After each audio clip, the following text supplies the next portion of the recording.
So, BeatStars Responded.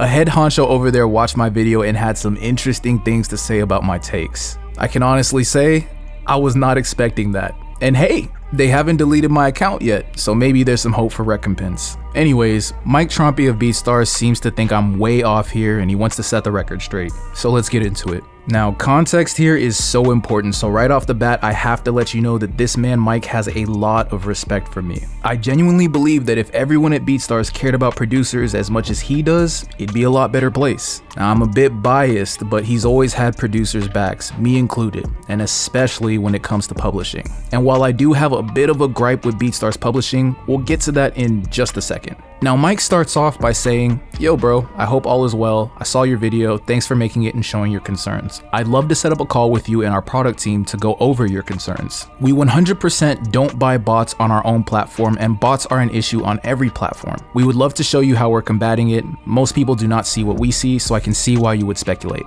Now, it's really good for him to outright say that they don't buy bots. That's really good. And he's right. None of us know what's going on. That was my whole point. So I guess you could boil my issue down to like a lack of transparency, right? And yes, I would genuinely love for someone to show me what this bot combat looks like, because based on my experience and comments from others on the last video, it seems like that shit is non-existent, gang. But if I can just be honest, I would rather see how the advertising traffic flow works, because that's what I genuinely speculate the alleged bots are being used for. And moving off that point, I'd rather know specifically why my follows on BeatStars, which seem to be botted, outpace my plays on the platform. That just doesn't make sense to me. And if this is something that happens on every platform, why have I only ever experienced it on BeatStars? I've had to grind for literally every sub and every follower on everything else, but then I'm getting thousands of follows a month on BeatStars inexplicably. And I'm supposed to think it's not bots. I mean, we'll see if I do get to have that call with Mike and the team, but I don't know, man. Mike does move on though. In my video, I also mentioned the rumors that BeatStars might be positioning themselves for a buyout.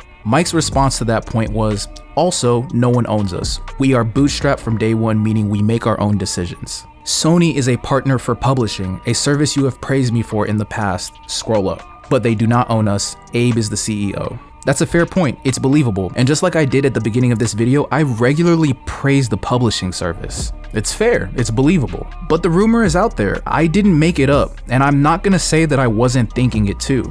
Now, I personally gave this rumor credence for two reasons. The first reason, it's like public knowledge that Sony made an investment in the platform for an undisclosed amount. So the situation seems like it's a bit more than just Sony being a partner for publishing. But again, all I can do is speculate until I have that call. Now on to the second reason. Whenever a company stops caring about their initial primary consumer and starts caring more about their bottom line, it's a sign of end times. Bootstrap companies get bought out every day. In fact, most books that teach you how to build a business straight up tell you that acquisition is the end game. And when a company wants to be acquired but can't get the payout they want, they usually start doing strange things that don't align with their core consumer base as a means of increasing the valuation. Again, I guess you can call this just speculation, so forgive me for seeing the signs and being concerned. And as far as the publishing goes, I'm not gonna lie, like I've been saying, that service is some gas.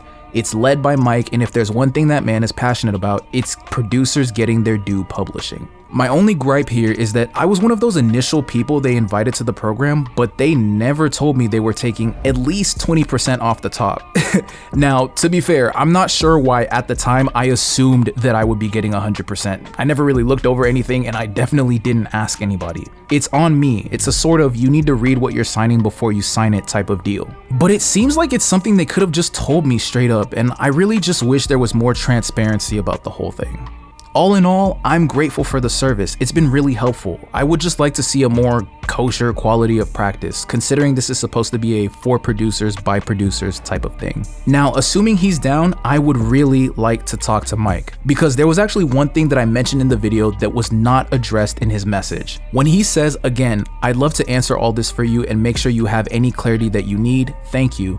I hope that means that he'll level with me when I ask exactly what happened with the initial investors of BeatStars. My speculation was that these initial investors had a deal at some point that gave them equity in BeatStars the business and priority treatment on the platform itself.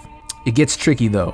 because I distinctly remember Taz Taylor ranting multiple times on Twitter about getting screwed over concerning his investments into BeatStars. Now, unfortunately, Taz be deleting hella tweets, which is actually pretty damn smart to be honest, but I do wish I could find that one specific tweet concerning this situation. But I can leave you, the viewer, with this. The Cratez invested $25,000 with BeatStars back in 2016, but peep this. If you go to their BeatStars profile today, you will see no content whatsoever. But the stats display betrays that they were at one point one of the most prominent profiles on the platform. It gets even more wicked when you learn that they don't follow BeatStars on Instagram. Sure, it's speculation. Okay, I will give you that. But you've gotta wonder, right? What could have happened that made them pull their entire catalog from BeatStars and cause them not to follow them on Instagram after having invested $25,000 in them? That's what I really want to ask Mike, but we'll see. Anyways, let me know what you think of the situation. Comment letting me know what you think I should ask Mike if we do get to speak. And don't forget to like and subscribe so you stay updated with the situation. Till next time, stay safe, take care, peace.